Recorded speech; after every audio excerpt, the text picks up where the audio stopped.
Bienvenue à tous donc pour le format Cap numérique dédié à la filière transport et mobilité. Et je vais donner tout de suite la parole à Simon Bretin, qui est le vice-président de Digital 113 pour le mot d'ouverture.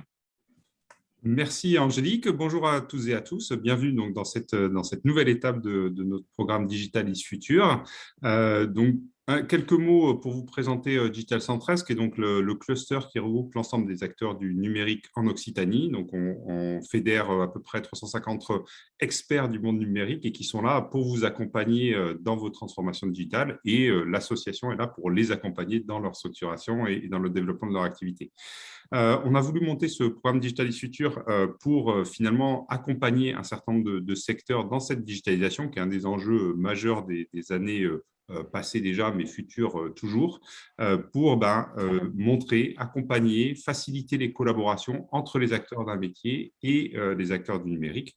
On en est à notre 5e saison, donc après la santé et l'agriculture notamment. On est dans cette saison sur le sujet de la transport et de la mobilité, un sujet important quand on est en terre toulousaine et plus généralement en terre occitanienne, on va dire, dans lequel le transport est toujours des enjeux assez importants.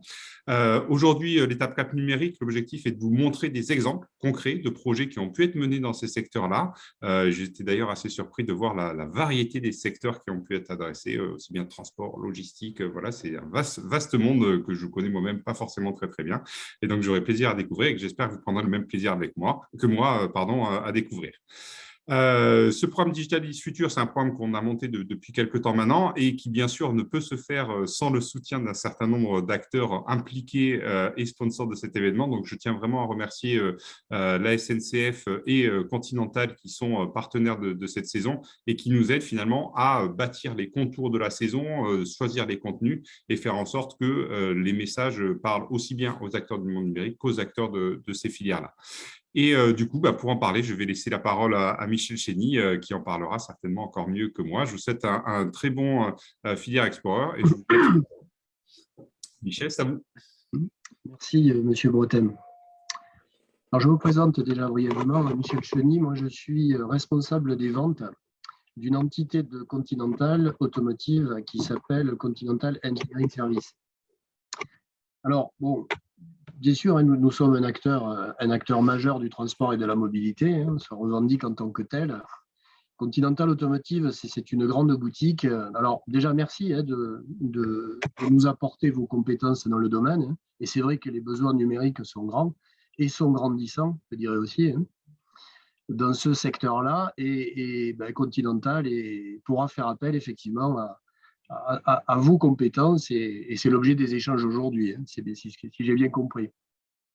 Je voulais quand même vous dire, malgré tout, parce que c'est sans doute quelque chose que vous ne connaissez pas, c'est que Continental, c'est une grande boutique, mais malgré tout, fort de son expérience, on va dire, de développement et production de calculateurs électroniques embarqués très grande série, pour l'ensemble des constructeurs automobiles de la planète, on a aussi décidé de combler une brèche qui est en fait, que représentent les marchés de niche.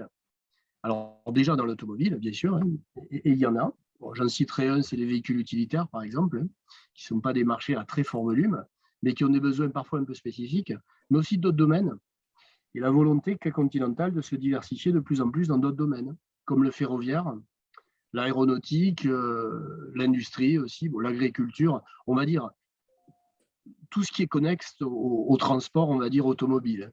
Tout ce qui partage quelque part les problématiques en matière d'équipement du transport automobile. Voilà. Donc ça fait des années, puisque alors moi j'appartiens à cette entité CES qui a été créée en France en 2008. Oui, ça remonte. Et nous sommes en fait, un petit nombre ici sur Toulouse. On est 2000 environ dans le monde. Mais l'idée, c'est effectivement d'avoir la main sur l'ensemble du portfolio de Continental, de ses produits, de ses technologies, et de les adapter, on va dire, et donc de faire du développement, d'adaptation et de production en petite série de ces technologies et de ces produits. Et nous avons ici à Toulouse, qui est une partie en fait de l'usine grandes séries que nous avons, un atelier de production petite et moyenne série qui est dédié à ça et qui a aussi des agréments pour produire des calculateurs dans le milieu aéronautique et spatial. Donc voilà, et en marge aussi de ça, on a des laboratoires d'analyse et d'essais donc qui sont capables de conduire tous les essais de qualification, de validation d'un produit embarqué, capables aussi d'analyser des défaillances de produits. Donc ça, c'est utilisé bien sûr pour tous nos produits grande série, mais c'est utilisé aussi pour ces marchés de niche.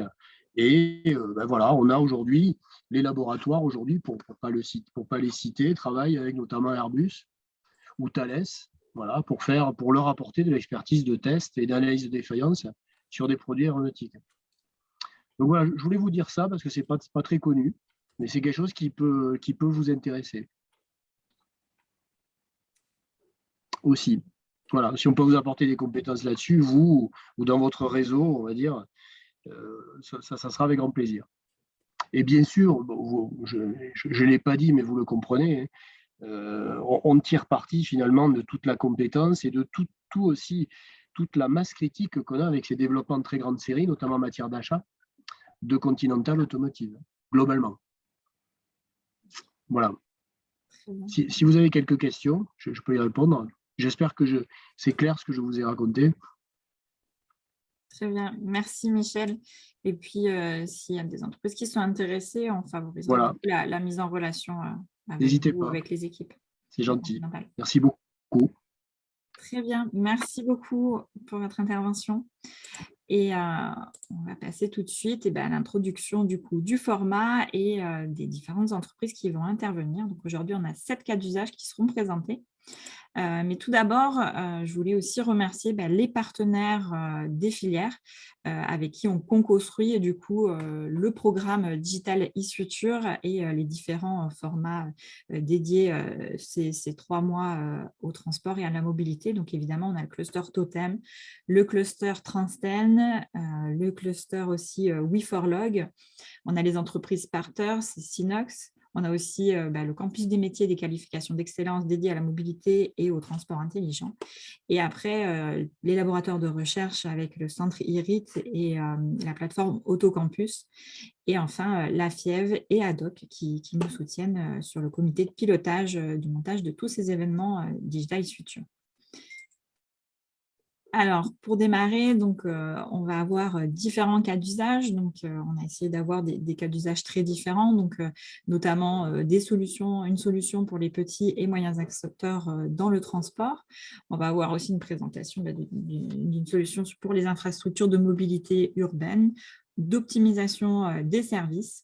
Une solution aussi qui travaille sur tout ce qui est la transition écologique dédiée à la filière, des solutions aussi dédiées au pilotage et à la valorisation des données, enfin sur tout ce qui est optimisation des performances, et pour finir avec un cas d'usage sur le véhicule intelligent et connecté sur la logistique indoor.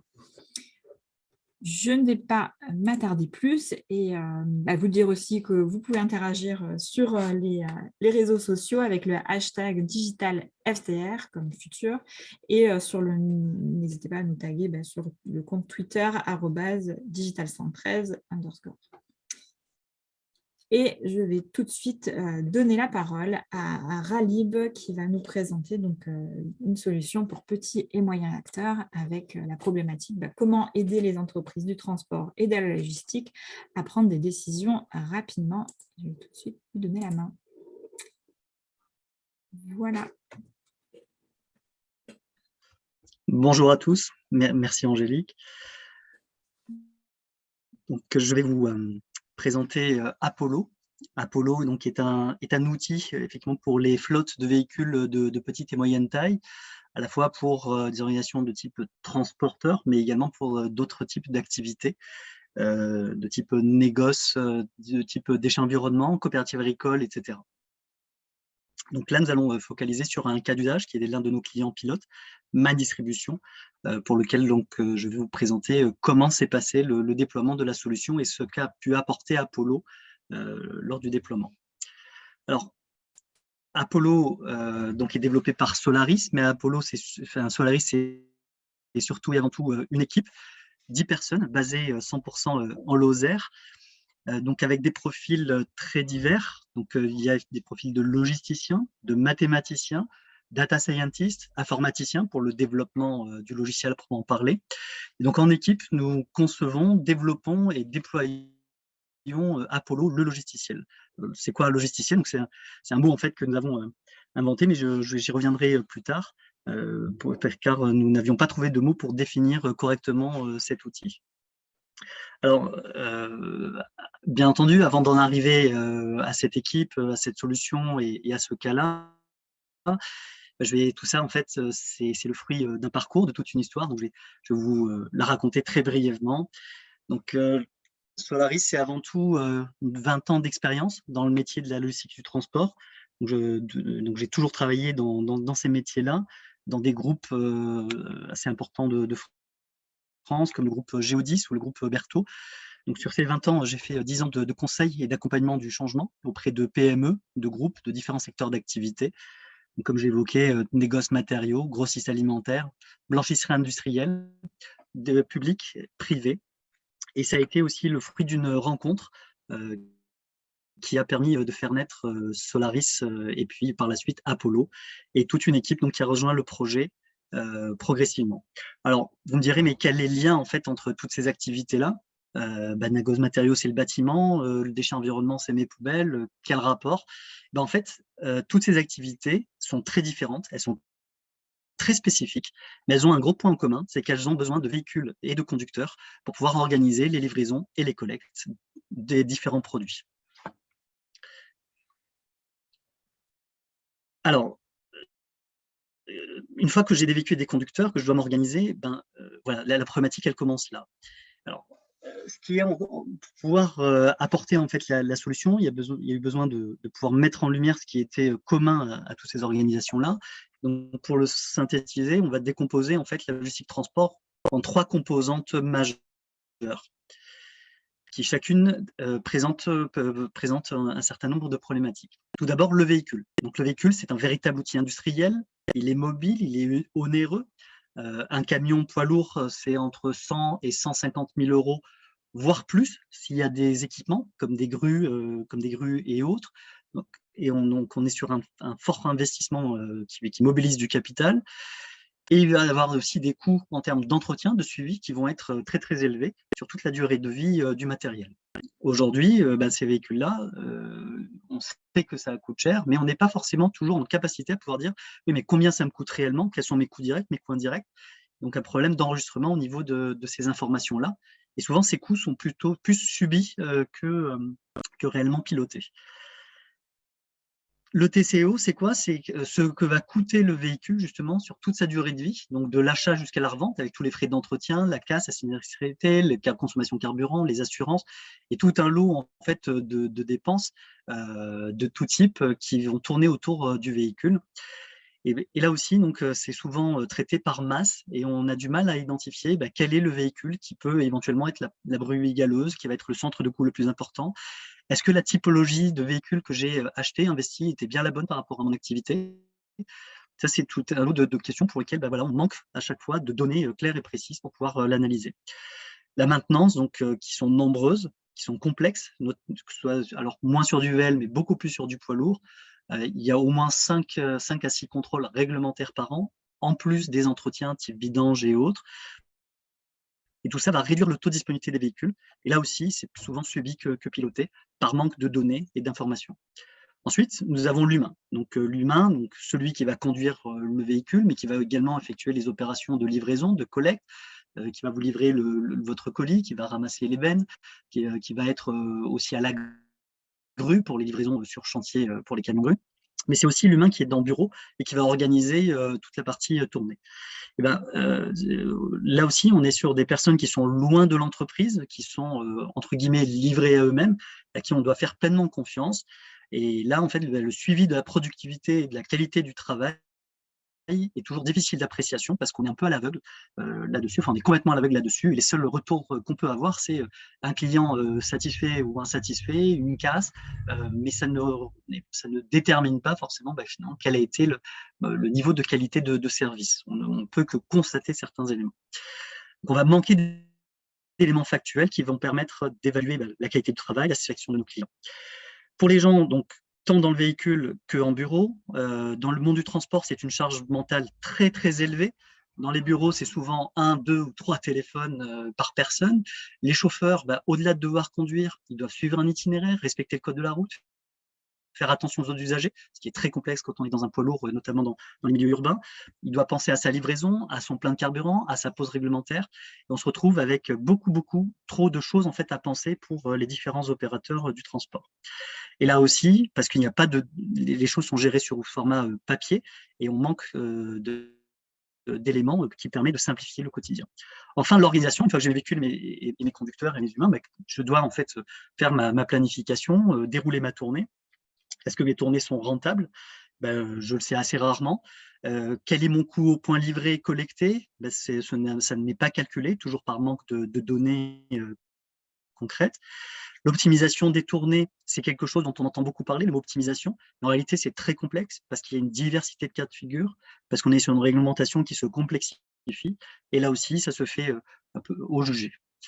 Donc finalement, en synthèse, ces 3 composantes sont nécessaires et vitales pour pouvoir effectuer les opérations de transport qui permettent à notre quotidien de pouvoir se faire. Et là aussi, voilà, on va manquer de données qui soient organisées, qui soient pérennes. Et pourquoi? Parce qu'on a du mal à les collecter et à les structurer. De là, donc, c'est de tout ce constat qu'est né Apollo, le logisticiel. Donc, c'est quoi Apollo?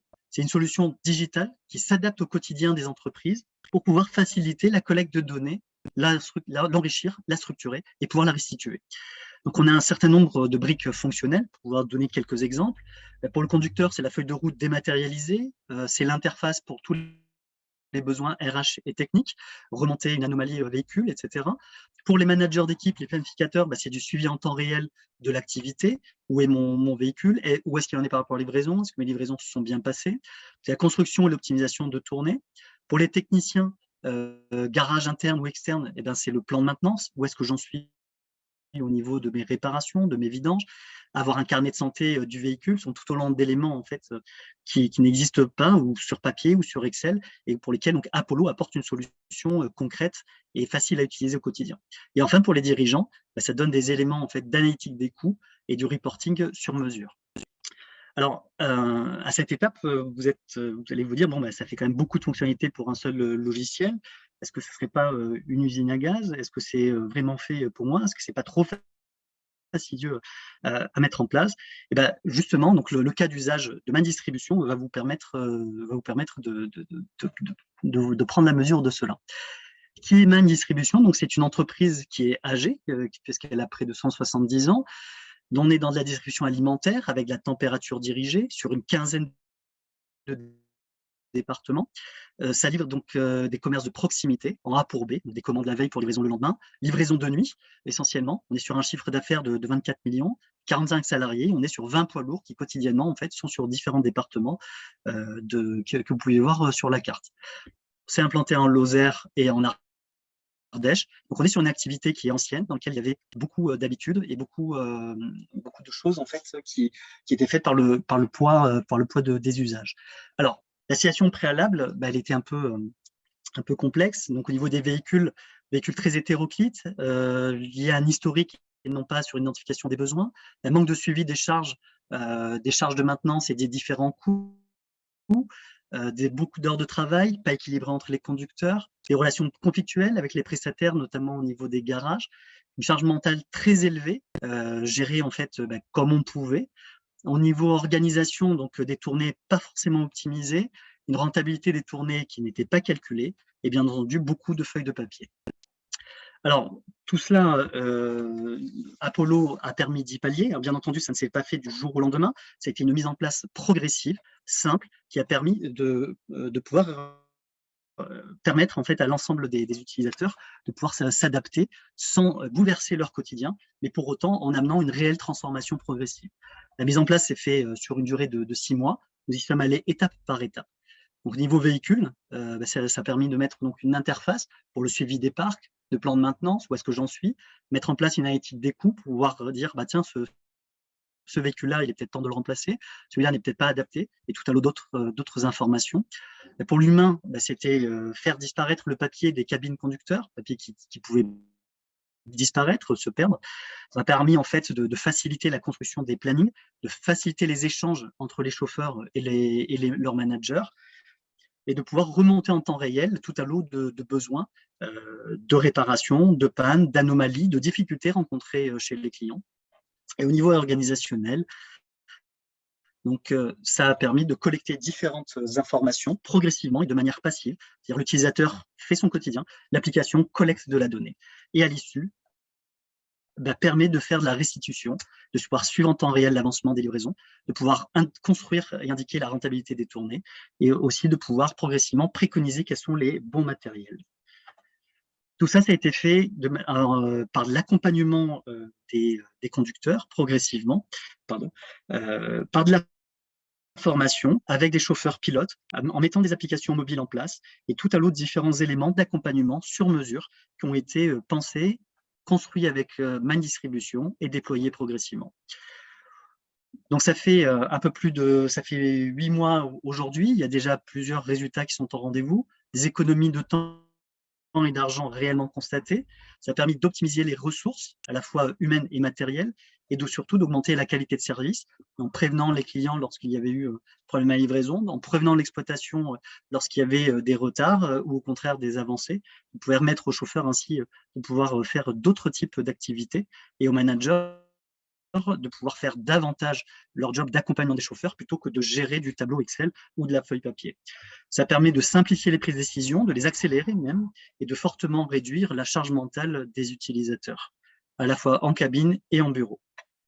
Man Distribution s'est tourné vers, commencé à élaborer le label UCI, qui est un label dédié à la RSE. Et donc, Man Distribution, il travaille depuis plusieurs mois maintenant. Et ça va être un des premiers distributeurs de l'agroalimentaire de la région Occitanie qui obtient ce label. Et nous sommes fiers de pouvoir dire que Apollo a permis de contribuer à la mise en place de ce label chez Man Distribution, et contribuer à la mise en place de la RSE progressivement dans notre région. Et d'autres améliorations sont à venir pour Man. Alors, Apollo, qu'est-ce qui lui a permis de faire ça? Apollo, c'est un outil qui est personnalisable à l'infini, puisqu'en fait, il embarque différentes briques de fonctionnalités qui vont être choisies et paramétrées après un audit précis auprès de l'utilisateur, et ainsi permettre de choisir quelles sont les meilleures fonctionnalités et quel est le meilleur accompagnement nécessaire. Hop. Comme je disais, donc, pour pouvoir choisir ces différentes fonctionnalités, ça ne se fait pas tout seul. Donc, au-delà de l'outil, il y a l'humain. L'humain est prépondérant dans l'accompagnement. Donc, diagnostic, pré-déploiement par le biais de la formation, déploiement progressif au sein de l'organisation, et bien entendu, quelque chose qui n'est pas souvent mis en place dans la vente de logiciels, un conseil et un suivi permanent avec des logisticiens, consultants, qui vont accompagner sur toute la vie de la durée contractuelle la mise en place d'Apollo et le fait qu'Apollo soit correctement utilisé et puisse livrer le maximum de ses fruits. Alors, pour pouvoir en savoir plus là-dessus, au-delà en fait de ce PowerPoint qui sera disponible par la suite, vous avez ici un témoignage de Bonne Foi, le président de Man Distribution, et vous avez également donc, une interview qui a été réalisée. Donc, vous aurez le lien, donc, je crois qu'il vient d'apparaître là dans le chat. Vous pourrez le consulter après la réunion ou le retrouver sur notre chaîne YouTube. Voilà. Écoutez, en tout cas, je vous remercie pour votre attention. Merci Ralib. Je vous souhaite une très bonne journée. Merci beaucoup Ralib pour cette présentation très claire. On va passer au prochain cas d'usage sur tout ce qui est Smart City et infrastructure de mobilité urbaine. Qui va être présenté par Mathieu Bory. Et la problématique sera... Oups, pardon, excusez-moi. La problématique sera comment la mise en place de solutions IoT permet d'améliorer la fluidité de la mobilité en zone urbaine. Je passe la main du coup à Mathieu Bory. Merci Anaïs. Bonjour à tout le monde. Donc, ravi de pouvoir échanger avec vous et de pouvoir partager avec vous ce cas d'usage.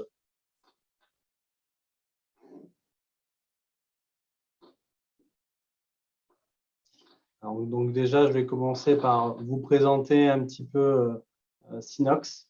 Donc, on est intégrateur éditeur de solutions IoT. Donc, aujourd'hui, on accompagne les entreprises privées et les collectivités qui souhaitent mettre en place des solutions IoT de manière pérenne, que ce soit dans le choix et l'accompagnement sur la partie capteur, connectivité. Et surtout, comme le dit notre CEO, M. Emmanuel Mouton, que l'usage de l'IoT soit porté et soit une notion éthique tant pour l'homme que pour sa planète. Le but, voilà, c'est de faire de l'IoT, mais de manière intelligente. Donc, l'entreprise a été donc, créée par Emmanuel Mouton et Jérôme Fenwick, qui est notre CTO. Donc, pour vous donner quelques chiffres, on existe donc depuis plus de 15 ans. On est basé sur Montpellier. On compte plus de 600 clients. On a déjà plus de 80 000 objets connectés. On a intégré plus de 550 modèles de capteurs directement sur nos solutions. Et on a un écosystème de partenaires assez important, de fabricants de capteurs, de laboratoires, d'éditeurs, d'opérateurs qui nous accompagnent à délivrer nos services aux clients. Un point qui est important, c'est qu'on investit beaucoup dans la R&D pour pouvoir proposer des nouvelles fonctionnalités à nos clients pour qu'elles soient vraiment, comme on dit, up-to-date, pour qu'elles répondent parfaitement à leurs attentes. Au niveau du positionnement, donc, on est capable de collecter la donnée issue de n'importe quel capteur, de n'importe quelle marque. On va être capable aussi d'utiliser n'importe quel réseau. Donc, sur la partie IoT, on parle beaucoup des réseaux LoRa, Sigfox, donc soit en mode opéré, soit en mode privé. Mais on retrouve également tout ce qui est réseau LTE-M, NB-IoT, tout ce qui est réseau cellulaire, tout ce qui est réseau Wi-Fi et satellite. Donc, ce sont des réseaux que l'on peut utiliser directement sur nos solutions et qu'on peut également proposer en abonnement quand on est en lien directement avec les opérateurs. L'ensemble de ces données est stocké directement sur une architecture Tier 4 pour amener un haut taux de disponibilité et de sécurité. L'ensemble de ces données arrive directement sur la première plateforme qui est SOM2M IoT, qui est la plateforme de device et de connectivité management pour pouvoir parfaitement gérer les capteurs, son fonctionnement, sa connectivité et derrière par la suite dire cette donnée que je récupère, je l'envoie soit sur SoDataVis pour pouvoir visualiser la donnée, soit sur une application tierce, une autre plateforme à destination de l'utilisateur final pour qu'il puisse exploiter les données. Et forcément, l'ensemble de cette brique, elle est sécurisée grâce à SoSecure pour pouvoir permettre que tout le cheminement de la data soit sécurisé. On est présent dans tous les secteurs d'activité, donc que ce soit la Smart City, l'industrie, la sécurité, l'agriculture, l'énergie, le transport et la logistique, le smart building et la santé. Donc, on a une suite donc, logicielle qui est vraiment intuitive. Donc, on a la première plateforme qui est SOM2M IoT, donc la plateforme de device et connectivité management. La deuxième plateforme qui est la plateforme de restitution, de visualisation de la donnée qui est SoDataVis. On a aussi une application, une plateforme SoFleet qui est dédiée à la gestion de flotte automobile et de car sharing. Et la plateforme SoSecure qui va nous permettre de gérer tout ce qui est sécurité et réseau. Donc, l'ensemble de ces plateformes sont accessibles directement en mode SaaS sur Internet ou en mode on-premise, donc directement installé chez le client. Donc, aujourd'hui, on va être plutôt focus sur la partie Smart Transport. Donc, pour vous donner un petit peu quelques cas d'usage que l'on a déjà mis en place. Donc, il y a eu le premier cas d'usage, normalement, la localisation de tout ce qui est vélo, trottinette en libre service pour pouvoir justement gérer parfaitement la flotte et essayer de réduire au maximum les vols. On a aussi des applications de type pour la régulation du trafic urbain avec la mise en place de capteurs pour pouvoir anticiper peut-être des aménagements urbains pour pouvoir créer des voies qui permettent de fluidifier la circulation. Ça va être également des solutions qui permettront aussi la géolocalisation en temps réel de tout type de véhicules, que ce soit des véhicules thermiques, des véhicules électriques et après des véhicules avec 2 roues, 3 roues, etc. Et ça va être aussi des solutions de tracking pour pouvoir suivre en temps réel des poids lourds avec à l'intérieur, par exemple, des matières dangereuses pour être sûr que l'acheminement se passe correctement et qu'il n'y ait pas d'altération sur le produit et ainsi assurer une traçabilité parfaite au client. Donc, le Zoom aujourd'hui, ça va être sur la gestion intelligente des places de stationnement. Donc, c'est un cas d'usage qui a été mis en place donc, avec la métropole de Montpellier et la métropole de Dijon. Donc, je vais vous présenter ces deux cas d'usage. Donc, ce qui est important de bien comprendre aujourd'hui, c'est que le besoin au départ pour justement ces métropoles, c'est vraiment d'avoir une gestion dynamique du stationnement. Donc, le but, c'est premièrement de transformer en fait les aires de livraison du centre-ville. Donc, c'est souvent des arrêts minutes. C'est forcément du coup de redynamiser l'accès au stationnement au centre-ville, parce qu'on sait souvent que c'est toujours compliqué en centre-ville de trouver des places. C'est d'améliorer le stationnement sur les places de livraison et surtout les places PMR, donc pour les personnes à mobilité réduite. Et le quatrième point, ça va être de pouvoir optimiser du coup le contrôle sur les zones de livraison et la voirie.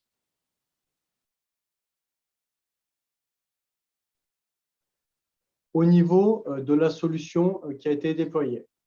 Donc, on a accompagné directement, excusez-moi,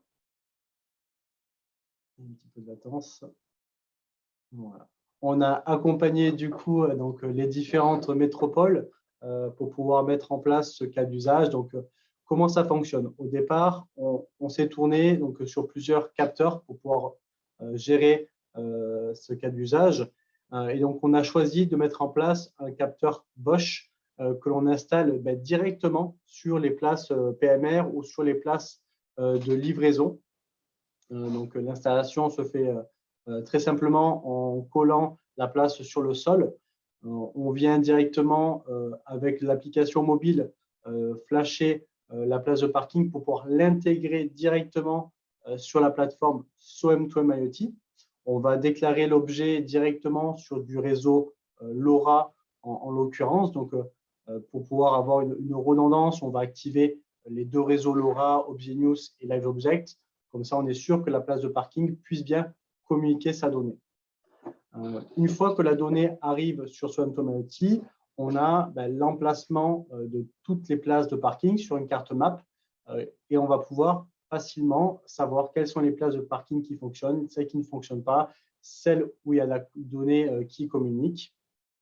Et cette donnée va être envoyée directement sur la plateforme de visualisation, donc SOATAVIS, où on va pouvoir voir en temps réel les places de parking.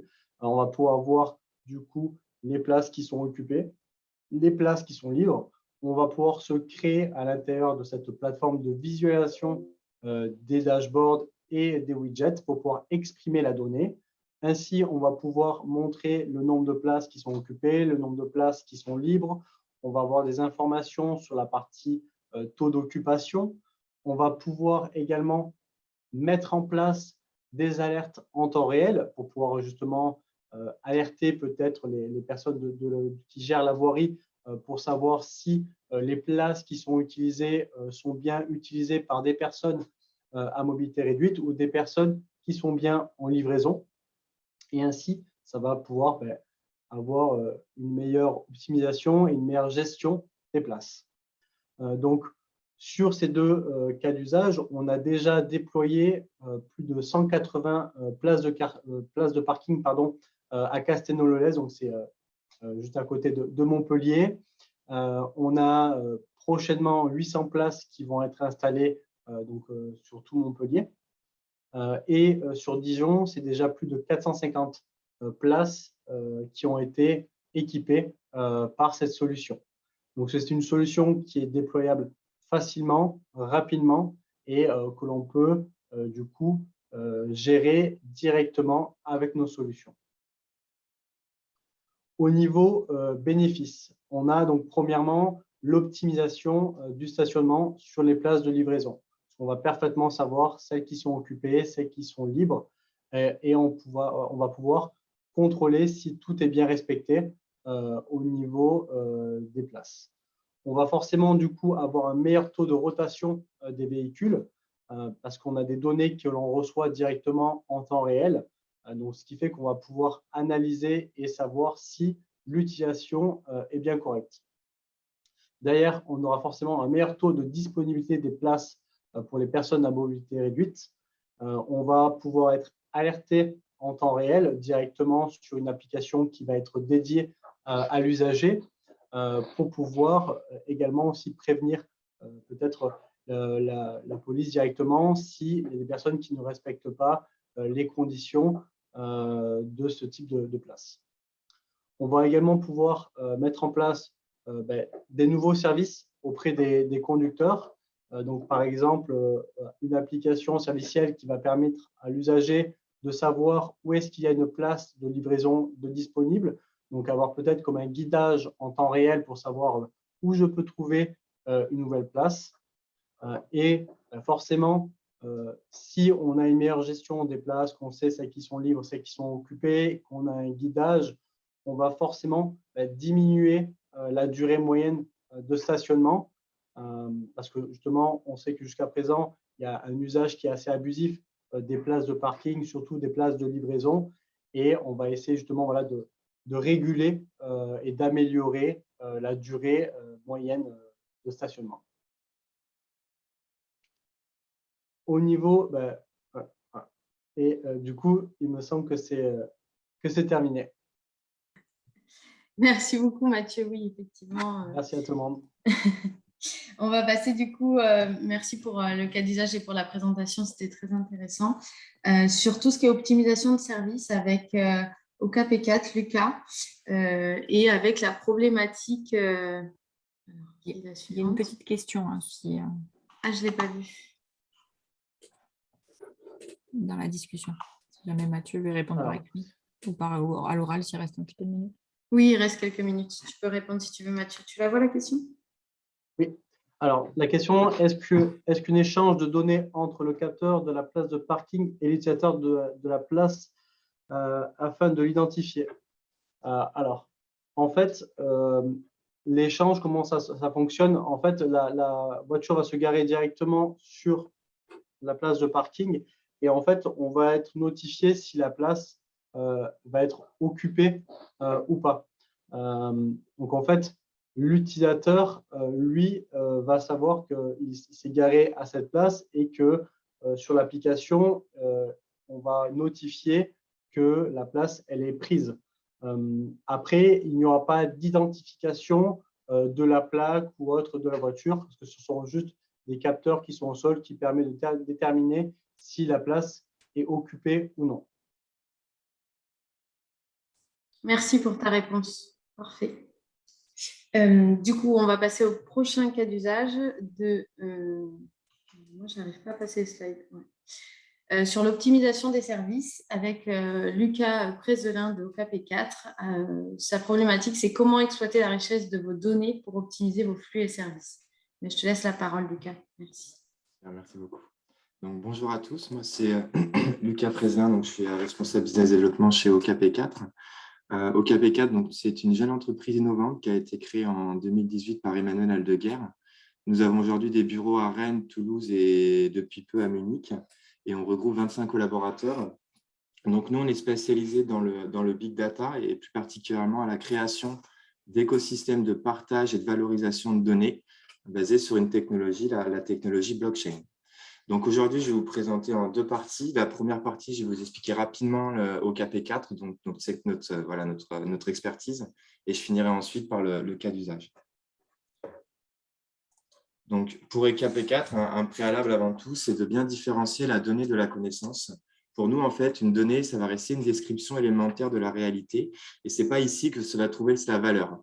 La valeur, elle va se trouver en fait dans l'agrégation et la contextualisation d'un ensemble de données qui va nous permettre de générer une nouvelle donnée, une nouvelle connaissance. Et c'est pour nous cette connaissance qui va avoir une source de valeur ajoutée pour l'entreprise. Donc aujourd'hui, pour arriver à cette connaissance, il faut pouvoir agréger, contextualiser et également partager ces données.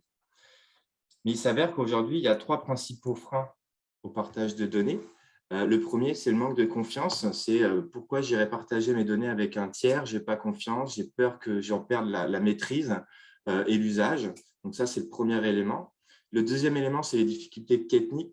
C'est quelle infrastructure je mets en place pour partager des données, mettre en place un écosystème de données, quel format de données, quel système d'information, des problématiques d'interopérabilité également. Et le troisième élément, c'est le manque d'intérêt. C'est pourquoi j'irais partager mes données avec un tiers si je ne retrouve pas un intérêt individuel ou collectif à le faire.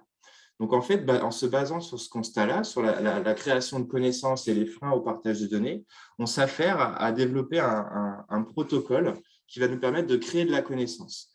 Donc, ce protocole, c'est un protocole informatique qui se veut complètement autonome et qui va nous permettre d'orchestrer des interactions en fait, entre des jeux de services, enfin, des jeux de données et des services de traitement, des services d'infrastructure, des services d'intelligence artificielle, etc. Et grâce à ce protocole, le protocole va savoir de manière autonome quel jeu de données peut transiter dans tel service pour générer telle connaissance, car on aura préalablement en fait, mis en place au sein du data space qu'on voit ici, des règles de gouvernance auxquelles le protocole pourra se référer pour organiser les interactions. Donc voilà sur quoi OKP4 travaille, de manière succincte.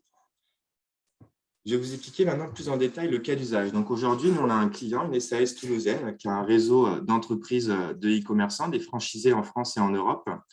Et du coup, je vais vous présenter comment, grâce à OKP4, on a pu optimiser leurs flux et leurs services en valorisant l'ensemble de leurs données du réseau. Donc, au préalable, le client avait plusieurs problématiques. La première problématique, c'est que chaque franchisé en France ou en Europe avait ses propres logiciels, TMS, WMS, donc ses propres bases de données, ce qui impactait, en fait, ce qui mettait en place des systèmes trop rigides, souvent tabulaires, et sans forcément de visualisation derrière. Du coup, les indicateurs et les différents tableaux ne représentaient pas forcément la réalité de terrain. Et derrière, ça limitait en fait la visibilité, soit sur un panel de franchisés ou sur l'ensemble du réseau, d'avoir des indicateurs de performance, par exemple. Et de plus, l'agrégation et le traitement de tous ces documents, on va dire Excel, cette base de données, prenait énormément de temps sans forcément avoir beaucoup de valeur ajoutée derrière. Donc, le besoin induit, en fait, c'était de pouvoir obtenir un outil de pilotage collectif, donc qui soit disponible aussi bien pour la tête du réseau, pour avoir une vision, on va dire, macro de l'ensemble de ces franchisés, mais également un outil qui soit à la disposition de ces franchisés pour qu'ils puissent avoir, à travers notre solution, des indicateurs de performance au niveau de leur entrepôt. Donc, voilà la problématique. Donc, quelques exemples. Par exemple, on voit en gauche les lettres de codisage ou également des lettres de commande où, en fait, on était vraiment sur un système tabulaire relativement, on va dire, basique. Nous, comment on a fait? On a mis en fait en place un dépôt sécurisé où l'ensemble des différents franchisés viennent exporter les différentes bases de données et les intégrer dans ce dépôt. Donc, on a industrialisé ce dépôt. Ensuite, nous avons développé, OKP4 a développé plusieurs services, des services dédiés qui vont nous permettre en fait de créer différentes jointures entre des tables, des bases de données, qui vont permettre d'organiser des agrégations, des calculs, et également on va pouvoir agréger les données déjà existantes par des données externes telles que de l'open data par exemple. Et une fois qu'on avait en fait mis en place ce service dédié, on a pu créer de nouvelles connaissances, de nouvelles données qu'on a mis à disposition sous forme d'indicateurs et de rapports. Ces rapports peuvent être ensuite mis à disposition à l'ensemble des franchisés de manière directe, tout en informatique, et on va pouvoir derrière régler toutes les règles d'usage, les règles d'accès pour conserver la propriété des données, par exemple, la confidentialité entre le franchisé A et le franchisé B. Donc, voilà comment ça fonctionne. Suite à ça, en fait, derrière, grâce au service dédié qu'on a mis en place, on a réussi à exploiter l'ensemble des données du réseau du TMS et WMS, donc c'est ces logiciels de gestion d'entrepôts ou de hangars d'entrepôts. Grâce à ces agrégations et cette contextualisation, on a pu également automatiser des flux et générer de nouvelles connaissances. Et ces nouvelles connaissances sont utilisées aujourd'hui pour avoir un visuel des performances en temps réel et pour également mettre en place des mesures pour améliorer ces différents indicateurs. Donc, l'outil aujourd'hui est un outil d'aide à la décision qui va nous permettre en fait de prendre des décisions beaucoup plus éclairées sur des éléments qui sont chiffrés, objectifs et qui représentent aujourd'hui la réalité terrain. Ce qui derrière a un autre effet, c'est que ça va permettre au niveau des franchisés et à la tête du réseau d'améliorer l'expérience client pour avoir une meilleure réactivité, une meilleure fluidité, par exemple dans la prise de commande ou dans la livraison, et derrière l'image professionnelle et moderne que ça rejette auprès des clients. Donc aujourd'hui, on a travaillé depuis quelques mois avec cette entreprise-là. On a les résultats où, par exemple, en haut à gauche, on va retrouver l'ensemble en fait, des gestions des commandes, des colis, etc. en temps réel. À droite, on va voir, par exemple, le lead time sur des éléments bien précis. Et en bas, on va voir en fait une liste de rapports. Donc, on va pouvoir créer des rapports dédiés, des rapports litiges, des rapports productivité, des rapports transport, qu'on va pouvoir mettre à disposition de l'ensemble du réseau de franchisés. Donc aujourd'hui, en fait, ils ont un visuel beaucoup plus, on va dire, macro, avec une possibilité d'avoir une vision beaucoup plus spécifique au niveau d'un panel de franchisés ou d'un franchisé, et derrière, qui vont pouvoir prendre des décisions ou identifier, par exemple, des problèmes au sein des différents entrepôts. Donc ça, c'était une première étape, on va dire, avec nos clients. Aujourd'hui, c'est vrai qu'on a valorisé les données au sein de l'entreprise et au sein du réseau. Aujourd'hui, on arrive à un nouveau écosystème avec plusieurs acteurs, en y intégrant plusieurs acteurs, en particulier en voulant y intégrer des acteurs du type partenaire logistique comme TNT, Colissimo ou d'autres acteurs de ce type-là, pour pouvoir les intégrer à ces écosystèmes-là et pouvoir partager de la donnée de manière efficace en gardant la confidentialité de ces données, etc. Et pouvoir générer toujours plus de nouvelles connaissances et optimiser les différents services et flux existants. Et aujourd'hui, sur la base de ces nouvelles connaissances qu'on a créées, aujourd'hui, ces nouvelles connaissances sont réutilisées pour construire de nouveaux indicateurs pour avoir, par exemple, le lead time click and possession, donc pour avoir la durée entre chaque étape du transport, entre la prise de commande et la livraison chez le client final. Donc, on remarque bien que grâce à la solution OKP4, on a pu mettre en place un outil de pilotage qui va nous permettre de valoriser les données et d'optimiser les différents flux et les services de l'entreprise. Voilà. Si vous avez des questions, n'hésitez pas à en poser. Je vais laisser également mes coordonnées si vous voulez dans le chat. Merci à tous. Merci Lucas, merci pour la présentation très intéressante. On va suivre avec Sylvain Moulera de Teroico qui va suivre sur tout ce qui est transition écologique et énergétique avec la problématique de la technologie au service de la nature. Quels sont les outils numériques pour la gestion de risques de collision? Donc, je laisse la parole à Sylvain. Merci. Bonjour à tous. Moi, je vais vous parler un petit peu effectivement de biodiversité, pas tant d'énergie que ça, et en fait comment les solutions numériques peuvent aider en fait dans la gestion du risque de collision, notamment avec la collision entre les véhicules et la grande faune sauvage. Donc moi, je suis le directeur général en fait et fondateur de Teroico.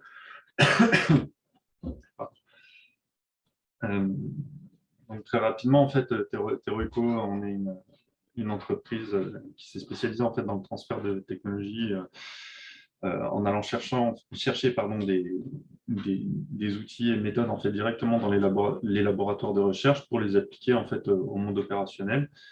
Et aujourd'hui, je ne vais pas vous présenter toutes les différentes activités qu'on a, mais seulement une partie en fait des activités côté numérique, notamment appliquées au système de transport.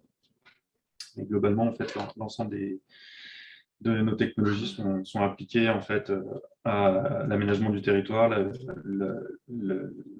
les évaluations environnementales qui sont associées aux sites industriels et urbains, le développement des ENR, la création d'espaces naturels, donc tout ce qui est politique de conservation, et on fait aussi de l'évaluation de politique publique. Donc en fait, des activités très très larges, avec une équipe en fait aujourd'hui d'une vingtaine de personnes, dont la moitié est composée en fait d'anciens chercheurs ou doctorants.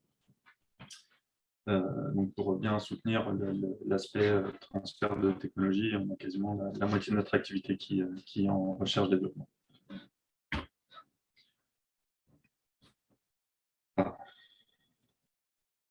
Donc aujourd'hui, comme je le disais, je vais vous présenter qu'une seule partie de ce qu'on développe à travers une illustration directe en fait sur des cas d'usage en fait qu'on a appliqués au réseau SNCF sur ce qu'on appelle le réseau classique. Donc c'est tout type de réseau excepté les réseaux de grande vitesse. Et c'est des missions qu'on a conduites entre 2016 et certaines sont toujours en cours pour la Nouvelle-Aquitaine et Occitanie. Donc, en gros, on a travaillé sur 3500 km de réseau classique en Nouvelle-Aquitaine et 500 km de réseau en Occitanie. Et en fait, sur ces près de 4000 km de réseau, en fait, on a appliqué toute une série en fait, je dirais, de briques technologiques numériques pour essayer de réduire les problématiques de collision avec la grande faune sauvage. Donc, très rapidement, en fait, pourquoi on s'est intéressé au sujet grande faune, c'est que bon, déjà, on est un bureau d'études plutôt en écologie, donc c'est un peu notre cœur de métier. Et il faut savoir que globalement, la grande faune, en fait, a une dynamique qui explose un peu partout en Europe. Donc, en fait, on a de plus en plus de grands mammifères présents en fait, sur nos territoires européens. Et ça génère beaucoup de collisions en fait, avec les différents types de transports. Donc, ça concerne aussi bien les collisions sur la route que des collisions avec les trains. Je vous ai présenté quelques chiffres ici sur la slide qui sont issus des travaux qu'on a pu conduire soit avec les partenaires routiers, soit beaucoup avec la SNCF. Donc, en fait, on peut voir que très rapidement, la moindre collision en fait, avec de la grande faune en fait, peut générer des dégâts humains. Hein. On a régulièrement des morts qui sont associés en fait, à ce type de collision et des coûts en fait, que ce soit en assurance ou en dégâts matériels qui peuvent être chiffrés assez rapidement à des importantes valeurs.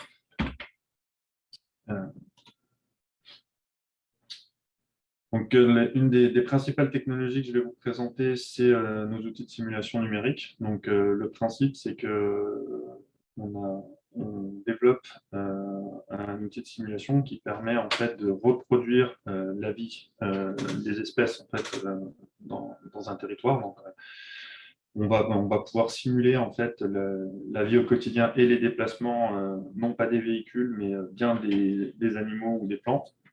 Ce qui va nous permettre, en fait, à partir de données cartographiques obtenues classiquement via les données de l'hygiène notamment, de pouvoir reproduire en fait le fonctionnement d'espèces cibles en fait au sein du secteur qui nous intéresse.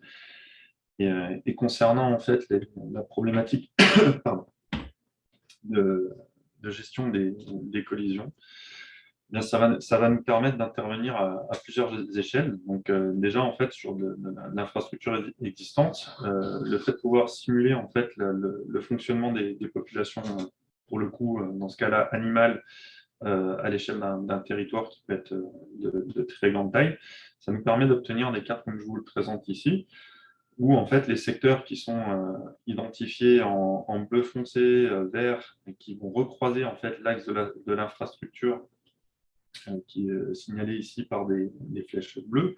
Ça va nous permettre en fait d'identifier les secteurs dans lesquels on a les plus forts risques de collision et du coup de localiser et hiérarchiser en fait les sites à aménager en fait en priorité par le gestionnaire d'infrastructure. Donc ça, je dirais que c'est la première étape du travail. Ça permet de localiser et hiérarchiser en fait les secteurs où il existe de forts risques de collision. Une fois qu'on a identifié ces secteurs, l'avantage de la simulation numérique, c'est qu'on va pouvoir en fait scénariser des aménagements qui vont viser en fait à réduire ce risque. Donc tout simplement, on va implanter virtuellement des aménagements qui visent à réduire le risque de collision. Donc, classiquement, ça va être des implantations de clôture avec, quand c'est nécessaire, de la construction de ce qu'on appelle des passages à grande faune. Donc, c'est les ponts que vous avez, à mon avis, tous vus sur les autoroutes qui servent à faire passer les animaux. Et plutôt que quelque part de construire et de voir si ça marche, et en fait, on essaye de voir par simulation numérique si effectivement l'aménagement a de bonnes chances de fonctionner ou pas. Et à travers en fait cette scénarisation d'aménagement, en fait, on arrive à évaluer en fait le meilleur coût-efficacité en fait parmi différents scénarios d'aménagement des sites sur lesquels on souhaite essayer de réduire en fait les collisions avec la grande faune. Une fois qu'on a mis en place ces aménagements et qu'on les a sélectionnés, enfin qu'on les a sélectionnés puis qu'on les a mis en œuvre, on a aussi toute une série en fait d'outils qui permettent de faire du monitoring du coût d'efficacité, puisque dans certains cas, c'est même l'obligation réglementaire pour le gestionnaire d'infrastructure de suivre si ces mesures fonctionnent, qui sont basés en fait ces outils en fait de suivi sur essentiellement l'utilisation en fait de capteurs existants ou déployés pour faire du suivi, cette fois-ci plutôt biodiversité. Donc, pour l'instant, on utilise principalement en fait des réseaux qui vont faire de la capture d'image ou de la capture vidéo. On a travaillé au développement en fait d'algorithmes de deep learning, ce qui est assez classique pour pouvoir identifier les espèces qui nous intéressent. On va coupler ça en fait, les informations en fait issues des capteurs et traitées en deep learning par des informations externes. Donc ça peut être effectivement les résultats de la simulation, comme d'autres données externes, type les milieux naturels, l'environnement, d'autres éléments dont on connaît le caractère accidentogène présent dans l'environnement, ce qui va nous permettre en fait au final de faire de la cartographie en fait de risque de présence des espèces les plus accidentogènes en fait aux abords des secteurs suivis. Donc, ça va nous permettre à la fois de pouvoir traiter en partie de la maintenance prédictive et en même temps en fait, de vérifier que les aménagements sont fonctionnels. Voilà, je vous ai dressé une vue assez rapide en fait d'applications qu'on développe en fait pour les systèmes de transport. Il y a plein d'autres cas d'usage en fait que je pourrais vous présenter, mais je me suis cantonné en fait à cette présentation assez simple d'utilisation d'outils numériques pour gérer les risques de collision sur les grandes infrastructures de transport. Merci. Pardon, merci Sylvain. Si vous avez des questions, n'hésitez pas à les poser dans le questions-réponses. C'était très clair. Donc, on va suivre avec le prochain cas d'usage qui sera sur le pilotage et la valorisation des données. Guillaume Latrubès va nous présenter donc, comment favoriser une mobilité durable grâce à la valorisation des données. Et Guillaume, je te laisse la parole. Ok, merci Anaïs. Bonjour à tous. Donc Guillaume Latrubès, donc effectivement, moi je suis consultant mobilité chez Uwinbike. Alors je vais vous parler effectivement de tout le travail qu'on a fait par rapport aux mobilités durables et comment on utilise justement les données des mobilités durables. Donc peut-être pour commencer, voilà. Donc juste Uwinbike, qu'est-ce que c'est? En fait, c'est une plateforme d'incitation à la mobilité active, hein, donc le vélo et puis également la marche. Donc concrètement, c'est une application en fait hein, pour les cyclistes. Et puis pour les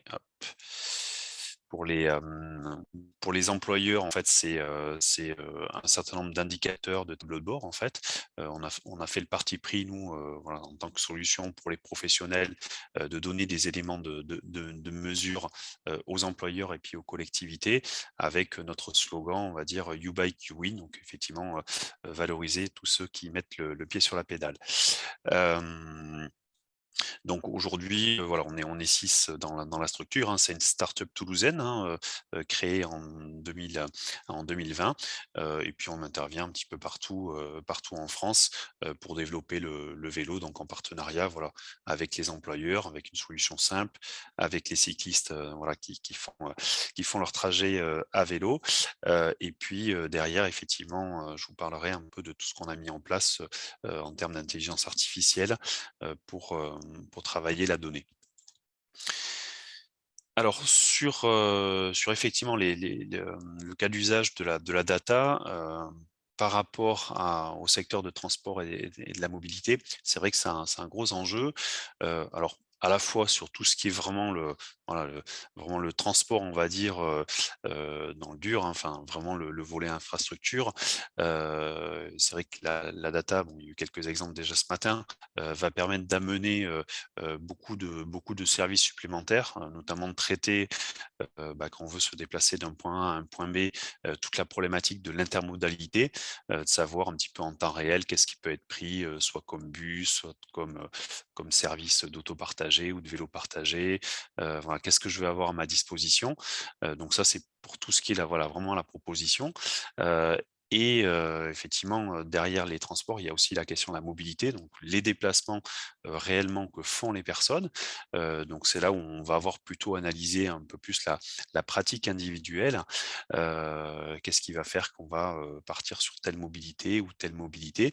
Et avec, le secteur du transport qui, voilà, on parle de mobilité durable parce qu'effectivement, dans les objectifs donc à moyen terme, ça va être, de voir comment est-ce qu'on peut réduire notre dépendance par rapport aux mobilités carbonées. Le secteur du transport, c'est effectivement le 1er émetteur de gaz à effet de serre. Et dans ceux qui émettent, ces gaz à effet de serre, on a, le véhicule particulier qui arrive, qui est le plus gros émetteur. Donc il y a un vrai, challenge, on va dire, à, proposer, à la fois des solutions, à la voiture individuelle, mais aussi à les faire utiliser, au final par les usagers. Alors le cas d'usage que je vais vous proposer aujourd'hui, donc c'est celui, voilà qu'on met en place, au niveau de la métropole toulousaine, notamment sur l'accompagnement de leur programme en fait qui est, programme Ecomode, qui avait été présenté, d'ailleurs rapidement par Axel Polino, en tout cas il a été évoqué, qui est de Toulouse Métropole puisque donc c'est quelque chose qui effectivement a été lancé donc officiellement depuis hier, hein, donc voilà, en tout cas pour le grand public et qui vise vraiment à valoriser, tout ce qui est la mobilité, décarbonée, hein. Donc on pense bien sûr au transport en commun, hein, Tisséo, sur Toulouse, mais aussi au covoiturage, hein, qui se fait via Carrosse et puis, nous on va traiter la partie vélo. Donc c'est l'apport de YouInBike sur ce projet avec, donc un focus, nous sur les trajets vélo, domicile-travail, hein, donc ce qu'on appelle le vélo taf dans le jargon, notamment avec les enjeux de se concentrer sur tous ces déplacements qui font, moins de 5 kilomètres, hein, on sait qu'aujourd'hui, plus de la moitié de ces trajets sont qu'on fait en voiture, alors que le vélo, peut être plus performant en termes de rapidité. Et puis si on passe sur un vélo électrique, on peut même aller, un petit peu plus loin, on peut faire du 5-10 kilomètres. Pourquoi ce domicile-travail? Parce qu'effectivement, si on prend une habitude, sur le domicile-travail, c'est une habitude qui peut être, répercutée aussi, pour aller faire des courses, pour aller voir des amis, sur un ensemble de mobilités. Le travail, voilà, dans les 3-4 trajets qu'on fait, voilà, tous les jours, souvent il y en a un ou 2 qui sont liés, à ce besoin, en tout cas, en semaine, hem donc c'est ce qu'on va traiter. On a la difficulté effectivement d'avoir un petit peu, différents acteurs, hein, donc à la fois l'usager, donc lui, qui va être celui qui va décider un petit peu ce qu'il va faire. L'employeur qui de plus en plus, impliqué dans cette mobilité, parce que par exemple, dès lors qu'il a plus de 50 salariés sur un site, il doit mettre en place un plan de mobilité, hein, pour se poser la question de la mobilité de ses salariés sur le domicile travail, avec un objectif de voir comment est-ce qu'il peut faciliter aussi ce temps, et puis également comment il peut décarboner en fait cette mobilité. Ça fait partie là depuis 2020 des objectifs qu'ont les entreprises, et qui va pouvoir valoriser dans son bilan carbone. Les collectivités, bien sûr, comme Toulouse Métropole, sont également engagées vers cette décarbonation. La dernière fois, d'ailleurs, Montpellier nous présentait son projet de zone à faible émission, donc voilà, pour limiter la place de la voiture individuelle dans les centres-villes, en tout cas la voiture non électrique, on va dire, et avec un enjeu d'aménagement de pistes cyclables, de parking vélo, ainsi de suite. C'est un secteur où, voilà, aujourd'hui, en tout cas, en tout cas sur la partie du vélo, il y a pas ou peu de données, et un des enjeux, bien sûr, ça va être voilà, de pouvoir capitaliser, d'avoir un maximum en fait de données, surtout pour mieux comprendre en fait les besoins de mobilité, ce qui est fait et comment est-ce qu'on peut faire évoluer les pratiques des usagers. Alors, donc nous, ce qu'on a effectivement amené, hein, en termes de briques technologiques, donc sur l'enregistrement des datas, des trajets, donc ça passe par une application mobile, hein, qui est voilà, qu'on vont utiliser les usagers cyclistes, hein, sur lesquels voilà, ils vont pouvoir enregistrer lorsqu'ils sont sur leur vélo. En fait, on a à la fois une analyse qui est faite sur l'accélération, sur la typologie du déplacement de la personne, ce qui permet de savoir s'il est en vélo, hein, on va traiter le vélo standard ou le vélo électrique, savoir s'il est en train de marcher aussi, ça fait partie des enjeux aussi à venir, et puis ou au contraire s'il est dans un bus ou dans une voiture, voilà, pour séparer un petit peu déjà le mode de transport de l'usager, et puis également l'objet de son déplacement, et notamment en partenariat avec les employeurs. Voilà, le cycliste définit son domicile, et puis après c'est l'employeur qui va définir la zone de travail ou les différents sites éventuellement de travail qu'il peut avoir. Donc ça va nous permettre en fait de savoir que c'est bien un trajet, par exemple à vélo et sur le domicile travail.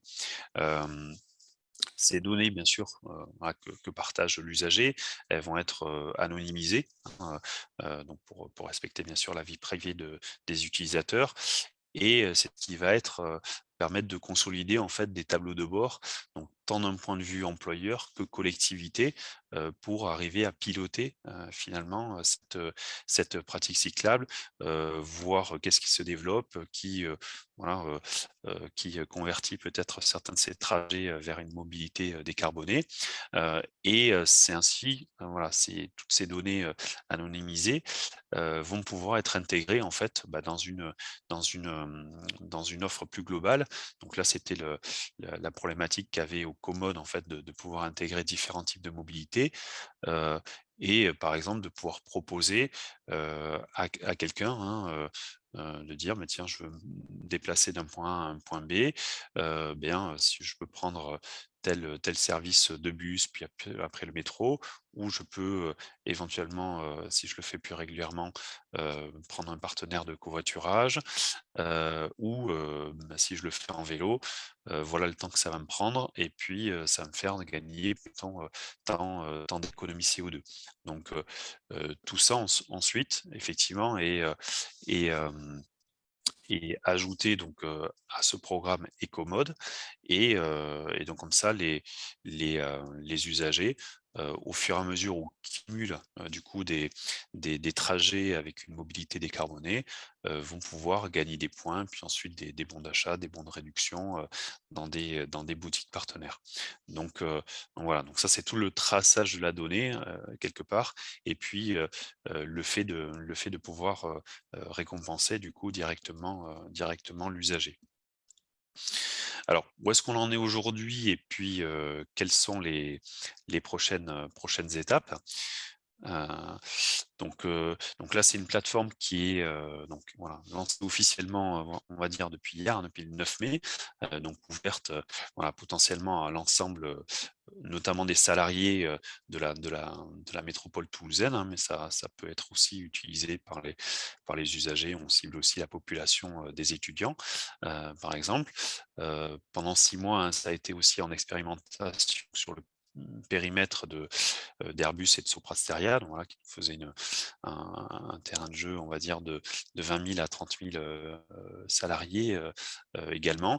Et depuis, si on prend cumulé depuis début 2021 sur la métropole toulousaine, ça a permis comme ça de cumuler à peu près plus de 158 000 kilomètres de vélo taf. Donc ça fait à peu près 4 fois le tour de la planète à vélo. Donc autant d'économies de CO2 qui sont faites par un certain nombre de cyclistes. Et ça, effectivement, ça permet à la fois du coup à l'employeur et à la collectivité d'avoir plus de données sur les aménagements, par exemple, qui doivent être faits. Côté employeur, en fait, de mieux comprendre aujourd'hui quelle est la mobilité aussi de ces salariés. Et dans les prochaines étapes, en fait, comment est-ce qu'on va, au fur et à mesure, convertir et inciter en fait les usagers à changer de comportement. Ça va passer aussi par des défis, en fait, des défis. Donc nous, YouMinBike, on va faire la partie des défis à vélo. On choisit septembre, qui sont souvent mai et septembre, c'est souvent les bonnes périodes pour pratiquer la mobilité durable, où là, à la fois les usagers sont mis au défi de faire le plus de trajets à vélo, mais également les entreprises entre elles sont mis au défi pour voir quelles sont celles qui ont des parts modales, donc le nombre de salariés qui ont une mobilité décarbonée plus importante. Et pour les entreprises qui veulent aller plus loin, on a également la possibilité, en fait, avec toute cette collecte de données des usagers, de pouvoir faciliter en fait la mise en place notamment du forfait mobilité durable. Donc ça, c'est une possibilité qui est offerte du coup aux entreprises de pouvoir, de la même façon qu'aujourd'hui, donc là, elles sont obligées de financer 50% de l'abonnement des transports en commun. Elles peuvent, si elles le souhaitent aussi, valoriser ceux qui font l'effort de venir soit en vélo, soit en covoiturage.